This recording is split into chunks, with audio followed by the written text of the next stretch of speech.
Hey everybody, it's Karen. Okay, so I get a lot of questions about, oh my gosh, I need to find treatment for my husband. I need to find treatment for my wife. I need to find treatment for my son. I need to find treatment for my daughter, right? Oh my God, we are in so much trouble. My child needs help and I called this place. Do you know anything about it? Have you ever heard of blah, blah, blah? And I go, wait a minute. Slow down. Let me ask you a couple questions here. The first thing I ask people that call me for help and finding a place for their loved one to go is I say, does your loved one want help? Well, they're drinking and they're going to lose their job and they got a DUI, they lost their license. No, that's not what I asked. I asked, does your loved one want help? Right?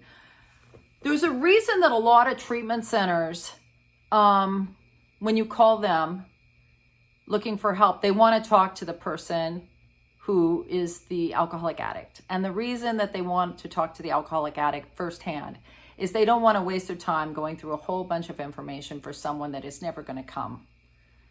So the first thing I say to people is, does your husband know you're calling? Does your wife know you're calling?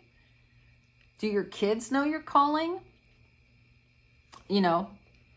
And if they say no, I say, well, you need to find out what they want to do.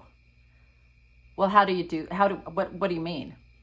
Just ask them, and you can't just walk up to someone when they're drinking and they're drunk. Let's say that your kid comes home at 2 a.m. and he comes stumbling in the house and he's been drinking and he knocks over the vase on the table and he's slamming around in the kitchen and you come running in and go, listen, what do you want to do? That's not going to work. What you need to do is wait. You hear him come in, blah, blah, blah. He smashes around in the kitchen. He's making a ton of noise. He wakes up everybody else in the family. He finally goes and passes out on the couch. And you get up in the morning and you take your shower, you brush your teeth, you do your thing, and you come out and, it's like 10 o'clock and he's still laying there asleep. And then you say, hey, we have a problem. I'm sorry. Oh, no. Listen, Tony, whatever your name is, Lisa, listen. What do you want to do? What do you mean, what do I want to do? What do you want to do? Because this is not working for me. This is not going to work for me. So you think about what you want to do, and I'll talk to you when I get home from work. Okay? We need to talk about this.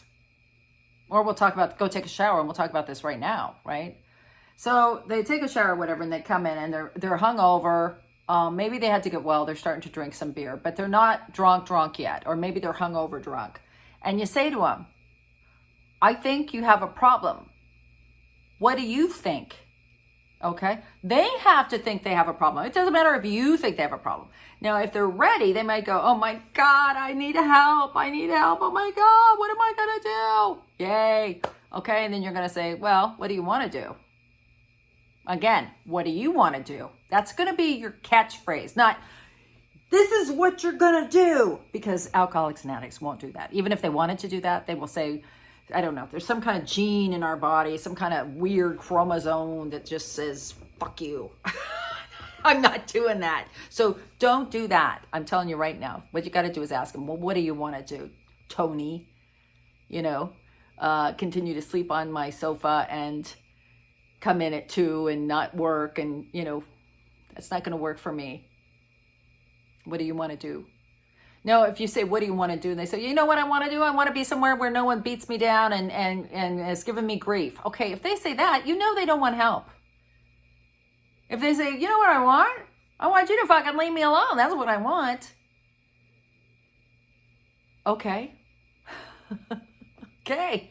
So you don't need to find a treatment center. At least you know. What do you want to do? I want to quit drinking. Okay, what does that mean? Do you want to get sober? Or are you going to quit drinking and just do meth? right? Let's make sure we're on the same page here. What do you want to do? Right? What do you want to do? Do you want to get sober, or do you think you're going to get California sober, whatever that means, where you smoke pot instead of what are you going to do? Are you going to quit heroin but just drink vodka? I mean, what does this mean? You want to stop? Stop what? Stop everything? Do you want to change your life?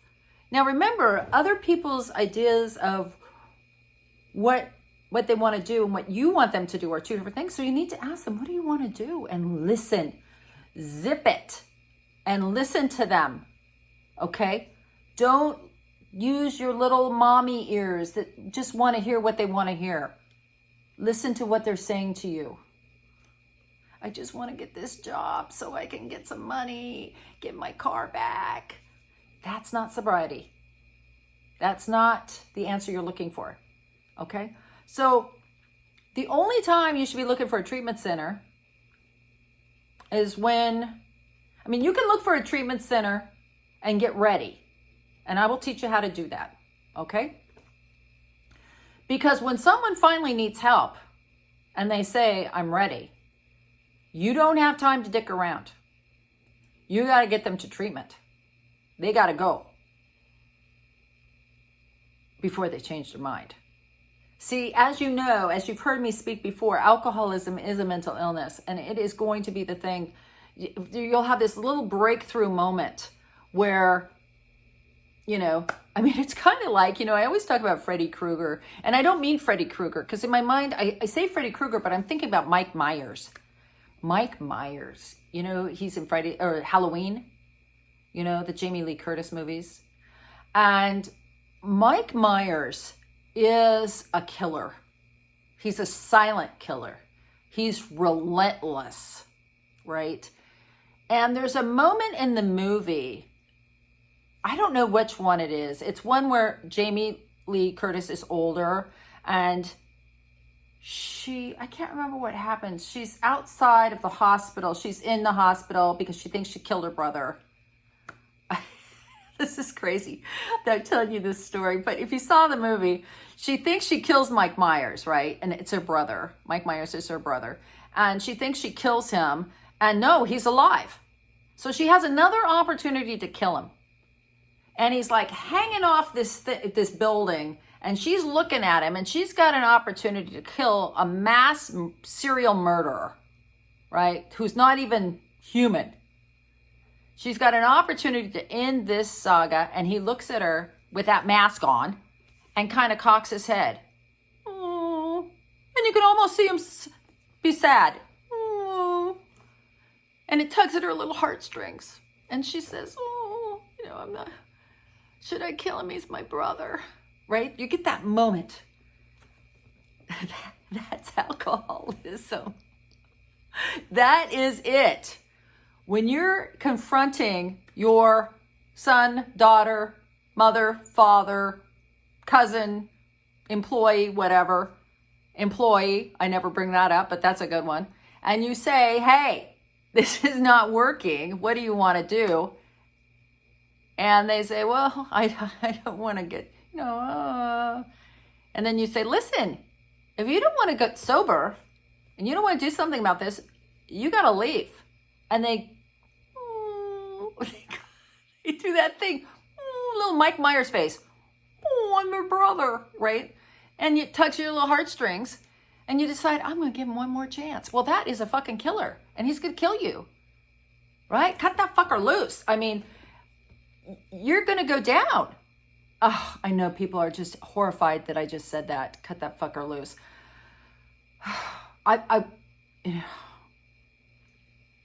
I mean alcoholism. I don't mean the person. I don't know how to explain that to you. I have had to develop this third-party sense to this disease. I have had so many people die from this illness that I love, that I have become very clear that there is a killer right here in their head, and I can't trust it. I can't believe it. It's not the person, it's the illness, right? And there's little moments like that Mike Myers moment where you get to see the person and they come through. That's when you need to come in. That's when you need to say, when you get that, I'm your brother. Say, great. I have a bag packed for you in the car, and I've already called ahead. They need to do an admittance. Here's the phone. It's on my speed dial. I'm gonna push it, and they're gonna do the admit with you, and they're gonna come pick you up. They're gonna have a van here in 15 minutes, and you can go to treatment. And they take your insurance, and I've already worked out the details. And you might get that slight moment, that little sliver of time where they go, oh, thank God. See, that's the person. That's the person trying to get in there, right? And then what happens is you got your moment where they go, oh, there's a little moment in time where you get to them. And then they flip, just like Mike Myers does. And the next minute he's got a knife. They flip on you. It's usually after they have a couple more drinks, they get well again. They take a couple lines of Coke and they go, I'm not going to treatment. I'm fine. You're the problem. I'm not the problem. If you would just leave me alone, I'd be okay, right? Have you ever seen that happen? It's freaky. It's like someone's possessed. It's like you're talking to Karen, and then Karen has a couple drinks and realizes you're trying to trap her. You're trying to get me to quit drinking. You're going to try to get me to quit drinking.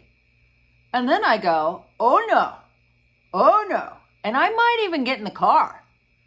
I might even let the van come. And I say, thanks, Mom. I love you. And they get in the car and they drive and they come to a stop sign and I open the door and I get out and I walk away and I walk to the nearest liquor store. I mean, that's what you're dealing with here. So before you go spending a lot of time finding a place, find out what they want to do. Right? Find out what you need to move from what they want to do, not what you want them to do. Okay? You can get to that next step. That's the next step, is what if they don't want to go to treatment? Right? What if they want to go to treatment? You need to find treatment. I'm going to talk about that too. I'm going to talk about this all month. On Wednesdays, I'm going to be posting these videos about this treatment issue. But the first thing you got to do is figure out, what do they want to do? And you have to find that sweet spot of time. You can't approach them when they're wild drunk or loaded, or right? When they're itching, they've done heroin and they start to itch, and you've seen it before. They've been in the bathroom for too long and they come out and then they start itching and then they start nodding off, right? And they do the nod. Right? Like that. Do you know what that is? That's the heroin nod. If you start seeing that, and then they go, oh, no. And it happens a lot when they're watching TV. They try to sit with the family and watch TV, and then you say, hey. And they go, oh, I'm just really tired. I think I better go to bed, right? Okay, so you need to know, and you probably already know this if you've been watching me. You know this. So if that's going on in your house, you got to find a spot, not when they're all warm and cuddly in their disease, right? When they've just gotten well. You need to get them right when they get sick, right when they're waking up and need a drink, right when they need their next fix. Hey, why are you going to the bathroom right now? You go in there all the time. What do you want to do? Because this is not working for me. And you want to get him in that sweet spot, that spot where Mike Myers kind of tips his head and looks at her like, oh my God, I should be really affected by this because you're my sister. You're my sister. And then what's he do? Right? So there's a sweet spot in that. And I'll tell you what, the sweet spot is usually in the morning. It's usually in the morning. And with alcoholics, if you are not coming to some kind of a discussion by 12, forget it. Try it again in the morning. If you get to 2 o'clock, they're about ready to pass out again. You might as well forget it. It's a morning conversation to have for sure. So you want to find that sweet spot. You want to ask, the question you want to ask is, what do you want to do? Okay? And listen to them. Zip your mouth and really listen. And it's hard because you love them, but you need to listen to what they want to do. Okay? Because you can't make someone do something they don't want to.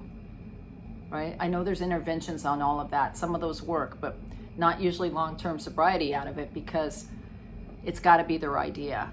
So depending on the situation, it could be intervention, but usually, in the situation I'm talking about, you will know if it's an intervention where you have some serious shit going down and the person cannot communicate anymore. That's when you need to step in for someone's own good. So what do you want to do? So the next step I'll be talking about is how do you find treatment centers, because you can do the footwork on the treatment centers before they're ready, but you can't bring it up to them. You got to just have it ready, like in your back pocket. The other thing you need to do is start looking for treatment for yourself. I want you to find an Al-Anon meeting or a Nar-Anon meeting. You just Google that, Nar-Anon near me, Al-Anon near me. And I want you to find some Zoom meetings. If your schedule is tight, if you can go in person, I don't know what it's like if the pandemic in your area, but you need to find a meeting and go there as soon as possible. Raise your hand and tell them you're new and that Karen sent you, and just start listening. Again, zip it, listen, okay? Because you are going to need some help. This is a very deadly disease. It's devastating, and but there is a solution. There is a solution. There's a solution for you and a solution for them, and there's a solution for you even if they don't want it. Okay, so that's your instructions until next Wednesday. The key question is, what do you want to do? Find the sweet spot of time. What do you want to do? And then you start finding yourself some Al-Anon. And let's move forward. I love you all. Thanks.